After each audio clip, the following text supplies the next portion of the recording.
Alright, so today's lesson is about the Pythagorean theorem. We're going to use two new technologies in order to help us understand and show our understanding of the Pythagorean theorem. So, our goal today is to be able to solve a missing side on a triangle using the Pythagorean theorem. So, the first tool that we're going to use is called Virtual Nerd. So, on your browser, you're going to go to the Virtual Nerd website, which is just virtualnerd.com. Then once we get to this site, you're going to click on Geometry. Then once we're in here, you're going to type in Pythagorean theorem, and the first question that comes up is what is the Pythagorean theorem? Now, once we get to this page, you're going to watch this video. You can rewatch it as many times as you want.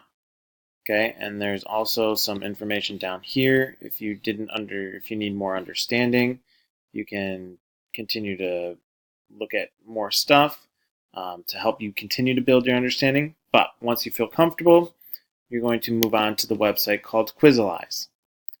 You're going to click Student Login, and it's going to guide you into asking you what do you want to use to log in. You're going to click on Use My Google Sign In. Okay. Then once you get that, it's going to ask you for a code to enter your classroom. You're going to type in this code right here, which is JBA2984. Once you've typed that code in, it's going to bring you to a screen that looks just like Google Classroom, and then you would just click Open, and you would start to take the quiz. Now, once you're done with the quiz, it's going to guide you into some different things, depending on how you do on the quiz. You might have to do a couple more relearning activities, or if you do all really good, then you'll be done and you can move on to the next task.